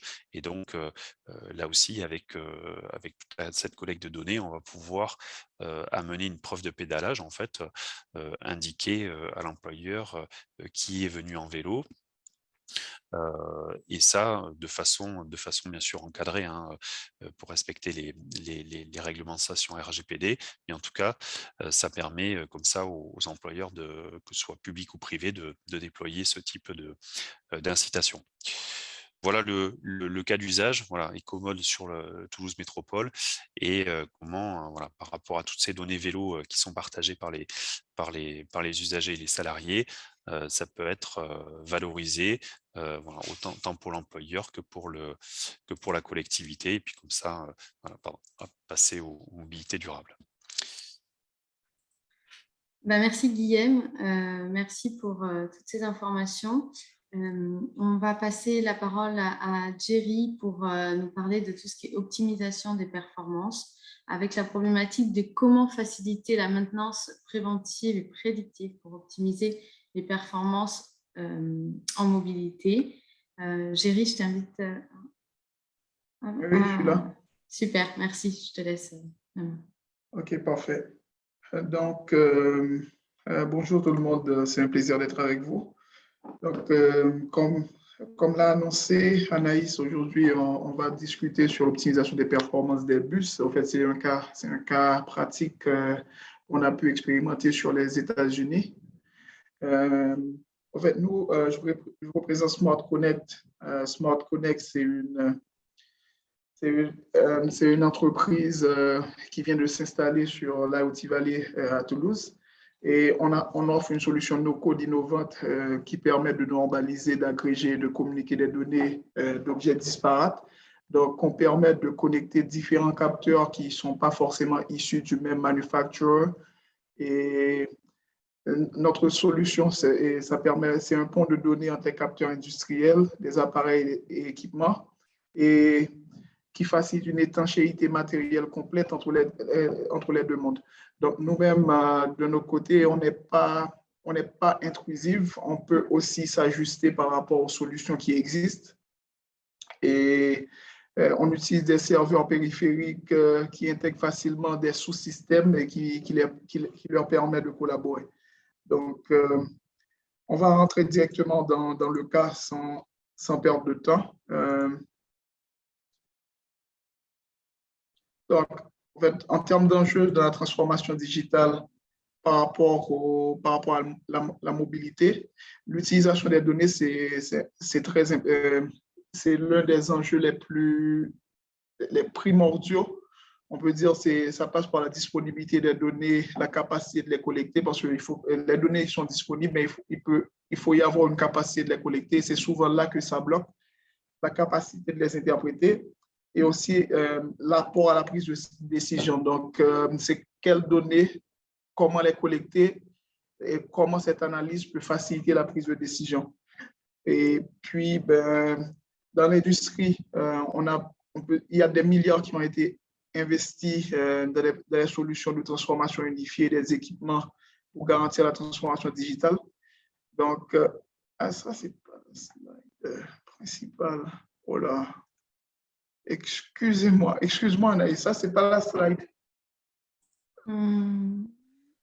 Peut-être que c'est la suivante. Attends que je vois. Non, c'est pas la slide. Je t'avais envoyé le second. Je crois que c'est ça, normalement. Essaye de passer quand même. Regarde dans le Slack. Je t'ai envoyé un autre slide. Excuse-moi. Est-ce que tu peux quand même continuer pour… OK, il n'y a pas de souci. Bon, on continue. Donc, par rapport à tout ça, il y a des données qui manquent par rapport à cela, par rapport à ces slides-là, mais bon, je vais continuer. Merci. Il n'y a pas de souci. Donc, nous, de notre côté, ce qu'on fait, c'est l'une des choses qui est, en termes de mobilité, c'est la santé des véhicules. Donc, la santé des véhicules, pourquoi? C'est parce qu'il y a les alertes qui sont liées au moteur, il y a différentes données qui sont à capter par rapport aux différentes pièces, aux différents capteurs qui sont dans les véhicules. Et c'est souvent compliqué de récupérer ces données en temps réel. Donc, ce qu'on a fait, c'est qu'on a utilisé la technologie de Pascal IoT pour nous aider à identifier et à surveiller les indicateurs clés de performance des moteurs diesel. En fait, dans notre cas, c'est des moteurs diesel sur une flotte de bus qui est utilisée pour le transport de passagers. Donc, cela nous a facilité les capacités en maintenance préventive, une aide à l'évaluation et à l'optimisation des performances du moteur véhicule. Donc, les enjeux, comme on a parlé tout à l'heure, c'est la transmission des données. On a recours au système spécialisé SAS J1939 par rapport au bus qui est non conçu pour le portage en réseau IP et des outils et logiciels spécialisés requis. Donc, il faut qu'on ait des outils qui sont spécifiques, qui sont spécialisés pour cette captation de données. Et souvent, ils sont très chers et les coûts ne sont pas supportables pour les entreprises. Donc, ensuite, par rapport au transport de données, il y a la difficulté de transporter les données pour les analyser. Donc, c'est là qu'on a intervenu avec le système Smart Connect IoT OS, qui permet d'identifier et surveiller les indicateurs clés de performance des moteurs diesel, qui permet une optimisation des opérations de la réponse de maintenance, de l'utilisation des ressources et l'amélioration de la satisfaction client. Parce que si on ne s'arrête pas de temps en temps par rapport aux alertes moteurs, parce qu'il faut dire qu'il y a près de 7,5 sur cette flotte qu'on a utilisée, il y a eu près de 7,5 alertes moteurs par jour. en moyenne, et 40% sont des fausses alertes. Et le coût moyen pour la prévention, le coût moyen par rapport à la gestion de ces alertes, c'est de $500.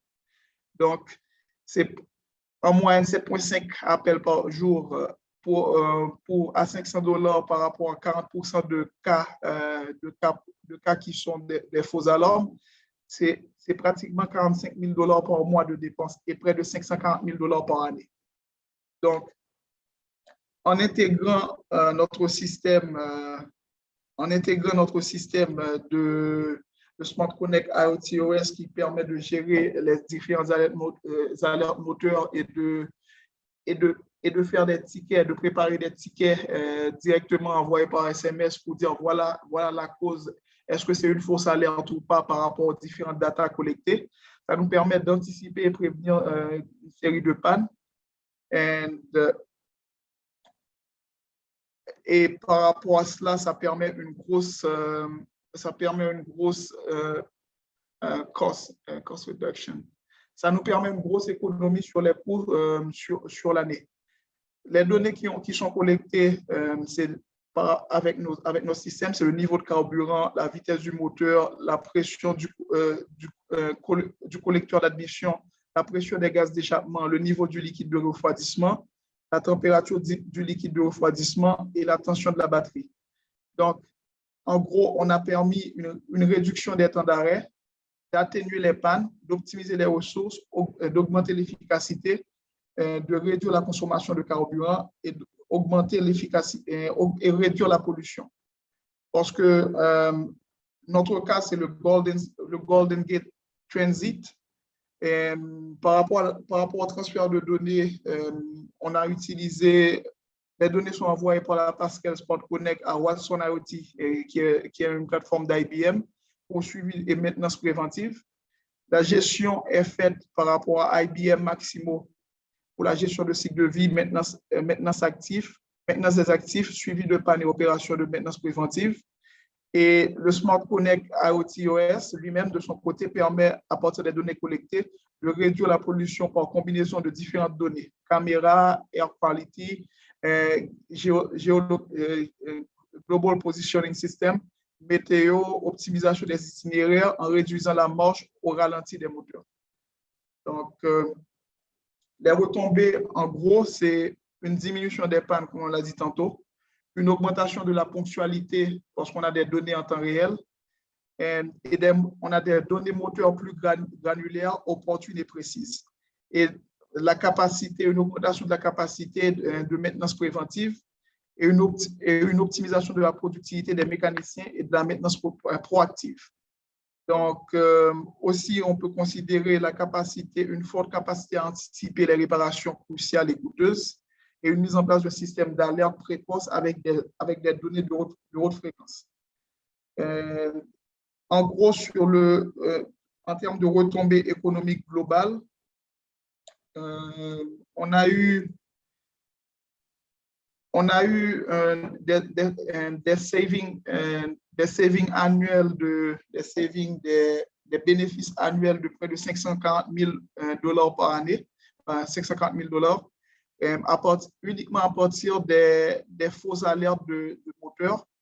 Le coût d'implémentation a été de $258,480 par an.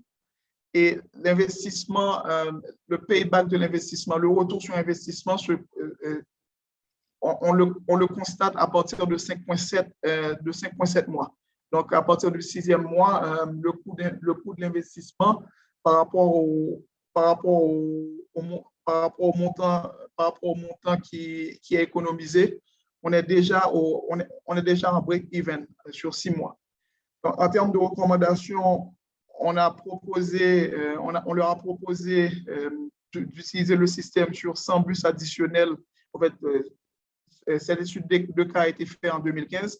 On leur a proposé d'étendre le système sur 100 bus additionnels et qui leur aurait permis de capturer une valeur complète de solution et qui pourrait être sur le long terme durable pour la flotte. Donc, le data automation, la valeur analytique de cette automatisation de données a conféré ce qu'on peut dire une paix d'esprit en termes de maintenance préventive, parce qu'on peut savoir quand les bus ils tombent malades plus tôt que prévu. Et ça nous permet d'augmenter la fréquence de collecte de données et d'établir des systèmes d'alerte ponctuels.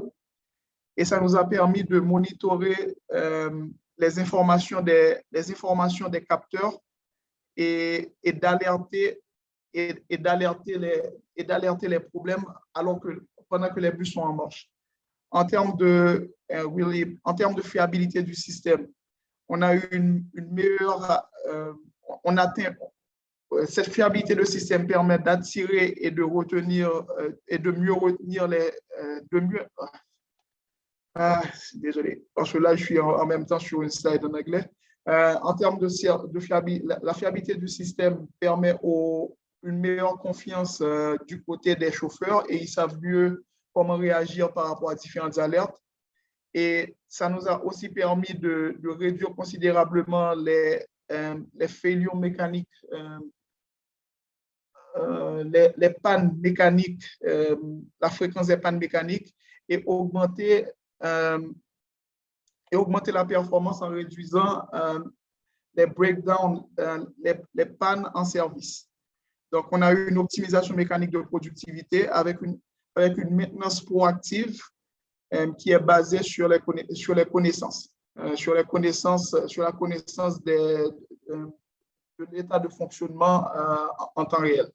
En gros, c'est ça. Je pense que c'est... Si vous avez des questions, n'hésitez pas à les poser. Merci beaucoup, Jerry. Je suis désolée pour ce petit bug et on enverra les slides. Comme ça, au moins, ce sera peut-être plus clair pour remettre l'image avec ton discours. Merci beaucoup. Si vous avez des questions, n'hésitez pas. Et on va passer au prochain cas d'usage sur les véhicules connectés et intelligents avec notre partenaire, je vais passer voilà, sur tout ce qui est véhicules intelligents et connectés avec notre partenaire Waika. Donc, je vais laisser la parole à Patrick Délinger pour nous parler de la problématique de comment optimiser la logistique indoor dans le retail. Merci, Patrick. Bonjour, messieurs, dames. Donc on va attaquer quelque chose d'un petit peu différent. On a beaucoup parlé d'extérieur, on va parler un petit peu d'intérieur et de véhicules intelligents dits de niveau 5, donc ce qu'on arrivera à faire peut-être en extérieur d'ici plusieurs années.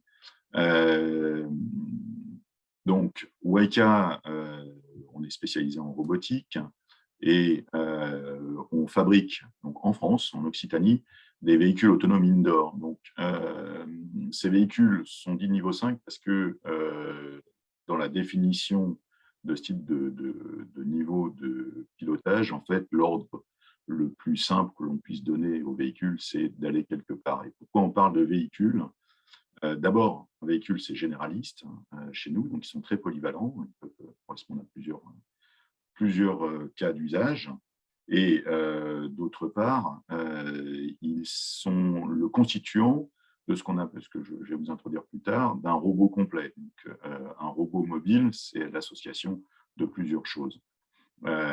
D'autre part, la fonctionnalité d'un véhicule niveau 5, et une de ses spécificités, c'est qu'il ne nécessite aucune adaptation de l'environnement. Donc, on est sur maintenant, je dirais, le niveau ou l'étape d'après en robotique, c'est-à-dire des véhicules qui sont capables de s'adapter à l'environnement et aux humains qui vont être autour, et non pas ce qu'on avait avant, c'est-à-dire en fait des véhicules où on adaptait l'environnement pour leur permettre de fonctionner et on formait les personnes à leur usage ou aux conditions qu'ils allaient retrouver avec un véhicule ou un robot plutôt, dans ces cas-là, un robot mobile sur le site. Alors, on va commencer par une petite vidéo qui va vous montrer très rapidement un peu différents cas d'usage du robot. Alors, voilà. Donc, je ne sais pas si vous recevez le son. Non, d'accord. Donc, bon, c'est de la musique, donc je vais meubler. Je vais meubler. Donc là, il est dans un entrepôt. Hein. Là, on le voit donc, dans un salon au milieu des personnes. Donc là, c'est un robot qu'on utilise en industrie pour faire de la navette, c'est de l'intralogistique sur sa mission. Là, on le voit dans un magasin ouvert au public. C'est le cas d'usage qu'on va étendre un petit peu tout à l'heure. Là, il est avec une mission de sécurité. Et vous voyez que le véhicule est toujours le même. En fait, c'est seule la mission qui va changer. Voilà, là, c'est un robot d'intralogistique dans une usine de TPE. Là, on va le trouver pour de l'accueil et de l'accompagnement. Là, c'est un centre de self-stockage sur plusieurs étages, donc il contrôle l'ascenseur. On va le trouver dans des halls d'accueil où il va pouvoir accompagner quelqu'un, donc dans les hôpitaux, des usines ou des bureaux. Là, il est équipé d'une mission pour la désinfection à énergie pulsée. Donc, ça envoie des flashs de 14 MW, hein, très courts, très puissants. Et là, il fait du relevé d'inventaire dans un entrepôt. Donc, voilà. Donc, l'entrepôt, c'est des grands entrepôts. Ça fait jusqu'à 60 000 m². Alors, je vous parlais de robots. Et là, je vous parle de véhicules. Donc, en fait, le véhicule, c'est ce qui assure le déplacement d'une mission. La mission, c'est l'expertise d'un intégrateur, c'est l'expertise d'un client, c'est la raison pour laquelle il a besoin d'un robot mobile. Et généralement, la contrainte pour la fabrication d'un robot mobile, c'est en grande partie la partie mobilité de la chose. C'est là où il y a énormément de technologies, d'intelligence artificielle et autres. Et c'est l'ensemble qu'on appelle un robot mobile. Alors, le véhicule, en terminologie robotique, s'appelle un AIV, Autonomous Intelligent Vehicle. Le robot mobile, en lui-même, s'appelle un AMR, Autonomous Mobile Robot. Donc, un robot, c'est la constitution d'une partie mission et d'un véhicule. Alors, on va les retrouver dans différents usages et les usages sont croissants depuis ces dernières années. Ils se sont énormément multipliés. On va les trouver dans le retail pour faire du runner en magasin, donc des choses qui rapportent des articles dans les rayons, qui vont livrer les commandes. On va les trouver pour faire des inventaires, pour faire du planogramme. Le planogramme, c'est pour vérifier dans un supermarché type un Leclerc, un Intermarché ou autre, ou un Carrefour, que les articles sont bien positionnés dans le rayon et qui sont en rayon. Et généralement, ça se fait en cours de journée avec des clients. On va les trouver pour guider et conseils. Hein. On voit bien tous les grandes surfaces de bricolage où on chasse le conseiller plus longtemps qu'on ne fait les courses réellement. Tout ce qui est publicité, affichage dans les aéroports et autres, de l'aide aussi à la vente ou de l'aide à l'accompagnement et ainsi de suite. Donc, je ne vais pas tous les passer en revue parce que, comme vous allez voir, il y a énormément d'informations, il y a énormément d'usages. Donc, dans le médical, les services, l'hôtellerie, c'est autre. On va trouver beaucoup d'accompagnement, hein, plutôt d'orienter service client. Dans la sécurité, il y a différents usages, mais un des usages principaux, c'est une caméra mobile qui est imprévisible. Et une des fonctionnalités de véhicules, c'est qu'ils peuvent être parfaitement autonomes, ils peuvent être aussi pris en contrôle à distance, tout en maintenant les sécurités du système. Donc, quelqu'un qui va l'envoyer direct sur un mur ou quelqu'un ne pourra pas le toucher. Le véhicule va l'empêcher. C'est ce qu'on trouve sur les voitures, d'ailleurs, à l'extérieur. Quand on essaie de faire une manœuvre dangereuse, la voiture prend le contrôle et vous l'empêche. On va le trouver, bien sûr, en logistique, donc tout ce qu'on appelle logistique, intralogistique, inventaire, picking, et ainsi de suite, localisation de produits. Et on va le trouver en industrie 4.0 ou en industrie classique, puisque une des fonctionnalités de ces véhicules totalement autonomes, c'est qu'ils ne nécessitent pas forcément l'intégration dans un WMS ou dans une GPAO, et donc ils peuvent être très facilement intégrables dans des TPE ou des PME qui sont, je dirais, gérés de manière séparée entre les ordres qui vont à l'atelier et la gestion des clients, ce qui va permettre de couvrir tout un pan de notre économie, quand même 80% de l'économie des TPE-PME, qui sont des sociétés qui n'ont pas encore eu la possibilité de se digitaliser complètement en termes de production, de gestion de production, mais qui ont besoin d'automatiser leur flux. Et là, on va utiliser par exemple des boutons LoRa pour appeler le robot, puis on va appuyer dessus pour l'envoyer quelque part. Le robot étant complètement autonome, il n'y a pas besoin d'être contrôlé, ce qui apporte aussi quelque chose d'important, qui est toute la partie cybersécurité. Puisque s'il n'est pas orienté vers l'extérieur, on ne peut pas non plus l'attaquer de l'extérieur. Il y a d'autres verticales possibles, donc tout ce qui est culturel, musée, on travaille beaucoup avec Orange sur de la téléportation, d'un casque de réalité virtuelle, et vous êtes physiquement en live, en direct, dans un lieu où le robot s'exécute, et vous allez pouvoir échanger avec votre environnement et contrôler l'hôtellerie, le militaire, la recherche, et ainsi de suite. Alors, comme on l'a dit, c'est un système polyvalent, il a un coût d'exploitation faible, il a une technologie qui est évolutive, donc on va pouvoir faire varier, et il a été conçu pour ça, faire varier les contraintes technologiques en fonction ou de la réglementation ou des avantages technologiques sur la même base robotique, sans être obligé de changer le véhicule. Donc on va lui rajouter des fonctionnalités ou lui permettre d'être encore plus intelligent, si on peut parler d'intelligence. Et surtout, c'est un robot qui s'adapte à l'environnement et à l'utilisateur. Donc, quand on va le mettre dans un magasin, il n'y a pas besoin de former les clients à l'entrée du magasin, comme on le verra avec le cas d'usage. Il remonte énormément de données. Si on le veut, on peut le fermer complètement. Et donc, il va communiquer au travers de la mission qui lui est associée tout un tas d'éléments qui vont permettre de prouver le ROI, qui vont permettre de mesurer le service rendu et mesurer l'acceptation humaine. Un robot qui circule parmi les humains doit être accepté parmi ces humains. Et c'est la raison pour laquelle souvent on les prévoit plutôt pas trop haut, plutôt avec des courbes d'accélération relativement douces, des courbes calculées. C'est toute une étude anthropologique qui est faite et qu'on a faite, bien sûr, pour permettre aux robots constitués de ce véhicule d'être acceptés. Et on diffuse nos conseils là-dessus en disant non, ne faites pas un robot de 2 mètres de haut parce qu'il aura du mal à s'intégrer. Il est cybersécurisé par design et il a une connectivité extérieure qui est optionnelle et contrôlée par la partie mission. Ce n'est pas le véhicule qui se connecte à l'extérieur, c'est la mission qui l'autorise et qui va utiliser sa propre infrastructure pour se connecter, donc ce qui offre des fonctionnalités de cybersécurité et d'intégration extrêmement pertinentes. Il est surtout adapté à la vraie vie. Comme j'ai dit, on ne va pas former ou transformer l'environnement dans lequel on va déployer ça.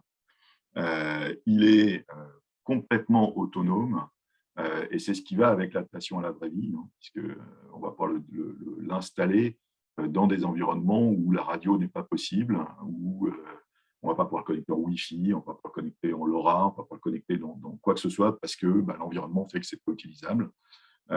Et l'environnement peut être aussi des soucis de sécurité. Il se recharge tout seul, il crée sa propre carte, il se déploie avec un smartphone.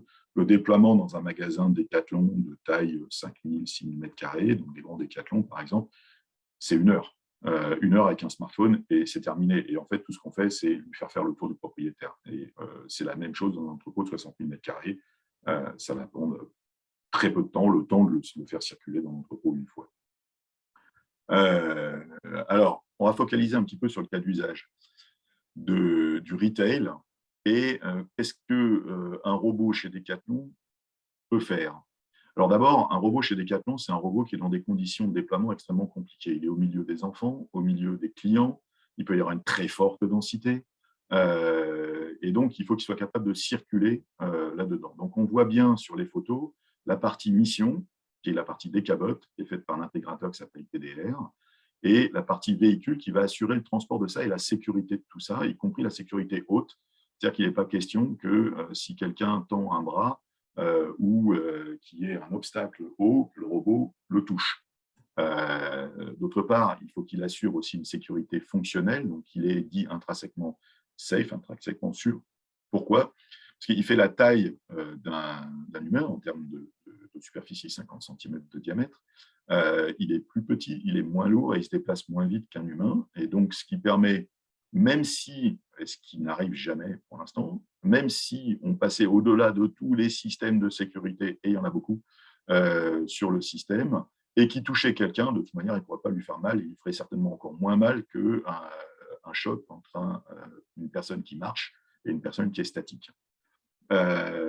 Il va pour cela, donc sa mission chez Decathlon, c'est de ramener les invendus et de faire du stock, de faire du relevé de stock RFID. Donc ça gère un magasin Decathlon, c'est énormément de tags RFID, beaucoup de produits, 300 000 tags environ différents. Alors, ce n'est pas forcément des produits, mais c'est des tags RFID. Et donc, il y a une problématique de gestion de stock temps réel et il y a une problématique de ramener les produits d'un élément à un autre, donc les invendus d'essayage ou les retours Internet. Pour ça, il va pouvoir mesurer tout un tas de choses et ça va permettre d'aller identifier des erreurs de taille, par exemple, parce qu'un produit est ramené plus souvent qu'un autre. Ça va permettre de remettre en vente des produits plus rapidement. Au lieu de rester en attente qu'un conseiller vienne le chercher pour le ramener en stock, le conseiller va continuer à faire ses ventes. Il va donc améliorer la vente du magasin et la personne en charge des stocks ne sera pas inondée de stocks en attente de personnes qui ne peuvent pas venir parce qu'en contact avec des clients. Donc le robot on va juste lui mettre dans son bac un produit, il va analyser automatiquement le produit, se connecter aux ERP, il y en a plusieurs en parallèle chez Decathlon, identifier le produit, sa position dans le magasin. Les magasins Decathlon sont évolutifs. Si vous regardez en bas la photo, en bas à gauche, vous allez voir que tous les rayons sont sur roulette. Ça veut dire qu'on peut déplacer en temps réel la configuration et il faut donc que le robot soit capable de circuler et de se reconnaître dans des environnements qui sont changeants du jour au lendemain. Ça va améliorer le taux de rotation des articles et ça va améliorer aussi la fluidité entre les personnes et éventuellement l'affectation des personnes sur certains rayons. Alors pourquoi la fluidité? Parce que quand vous avez quelqu'un qui est au retour, qui est noyé d'articles et que ça fait 15 fois qu'il appelle la personne pour qu'on vienne chercher les articles, vous vous doutez que la tension monte un petit peu et que de temps en temps, il y a des échanges un peu musclés. Et donc ça n'existe plus avec le robot puisqu'il va directement ramener tout ça. Et d'autre part, l'optimisation des délais que l'on a et des flux permet aux gestionnaires d'équipe d'affecter plus ou moins de personnes à une équipe et à un rayon parce qu'on sait mesurer quelle est la rotation des articles à cet endroit-là. Voilà, je vais laisser un petit peu de temps pour les questions. Vous présentez d'autres cas d'usage. Vous envoyez à Aeroscopia, on avait un robot de téléprésence, donc l'industrie et même de la formation à distance et de la téléformation avec des robots d'interaction qui sont actuellement utilisés par l'école de management de Grenoble, donc Gênes. Ils ont fait des téléformations jusqu'à 600 personnes avec des robots qui permettaient à des élèves de venir prendre la main, exécuter des scénarios comme s'ils étaient sur place, de mesurer leurs réactions et de commenter et améliorer l'ensemble en direct live, alors que les personnes étaient en distanciel. Voilà, des questions. Merci beaucoup, Patrick, pour cette présentation de cas d'usage et la démonstration et la vidéo. Est-ce que vous avez des questions? N'hésitez pas, c'est le moment. Si vous avez des questions dans le chat ou si vous avez des questions en direct, on va y répondre. Donc, on a quelques minutes pour ça. Même si intervenants veulent ajouter quelque chose qu'ils ont oublié, n'hésitez pas. Je souhaiterais effectivement apporter un élément tout au travers en fait des présentations qui ont été faites. Ce qui me semble important de dire, c'est que voilà, chacun nous avons des solutions, des spécialités et des points sur lesquels nous sommes en capacité à accompagner différents types de structures, privées, publiques, particuliers, etc. J'aimerais souligner aussi le fait que des coopérations sont tout à fait possibles. Dans le cas de Apollo, de Solaris, nous utilisons en fait des boîtiers qui sont produits par Soflit Synox. Pas plus tard qu'il y a un mois, nous parlions au fait de la technologie blockchain pour pouvoir valider en fait un certain nombre d'éléments et pouvoir les authentifier, notamment en ce qui concerne les preuves de livraison. Et j'ai entendu au travers des différentes présentations différents types de technologies, de savoir-faire qui sont réellement complémentaires les uns entre les autres. Et au-delà donc, de nos points de spécialité, ça me semble vraiment important aussi de pouvoir apporter, dans certains cas, des synergies et des réponses collectives en fonction des besoins. Personne ne maîtrise totalement l'ensemble en fait de la problématique, mais à tous, en fait, nous sommes en capacité à y répondre et à répondre même à tous les besoins. Voilà, je tenais à apporter aussi cette précision et ce témoignage par rapport à tout ce que j'ai pu entendre au travers des différentes présentations intéressantes de la matinée. Alors, je rebondis là-dessus pour le confirmer, effectivement, parce que moi, j'ai pris des notes aussi. Et j'ai donc quelques sociétés à recontacter justement pour voir et aider dans notre réseau d'intégrateurs, fournir des briques qui peuvent les aider à intégrer et ainsi de suite, puisque nous, on passe par des intégrateurs, donc par des intermédiaires qui, eux, ont besoin d'avoir des éléments complémentaires pour répondre aux besoins de leurs clients. Merci beaucoup à tous. Merci aux participants. Pour conclure, je vais vous annoncer les prochaines dates. Donc, sortez vos agendas et notez les dates à suivre sur tout ce qui est transport et mobilité. Donc, on va avoir la prochaine étape suivante qui sera le 14 juin avec la visite de Autocampus, une plateforme pour voir les projets mis en œuvre. Ce sera le 14 juin, je crois que je viens de le dire. Donc, c'est le format Starting Lab. Ensuite, on aura donc tout au long de la saison, donc, je l'ai déjà présenté, mais il y a les factories qui se réunissent en fait sur Digital 113 et qui élaborent des sujets. Je vais vous mettre le lien dans la conversation pour que vous puissiez retrouver tous les formats. Et aussi, les partenaires se réunissent pour tout ce qui est compétences du futur.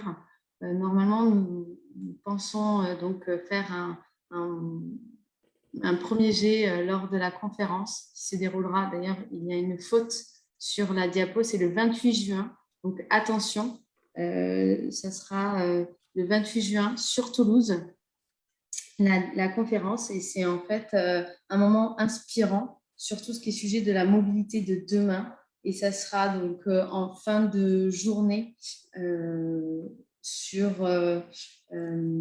Toulouse, comme je le disais. Normalement, ça se déroulera à la Cité avec un cocktail dînatoire et sûrement un espace avec des stands et des animations. Donc voilà, n'hésitez pas à vous connecter, à aller voir sur la plateforme. Et pareil, les replays aussi sont disponibles des anciens formats.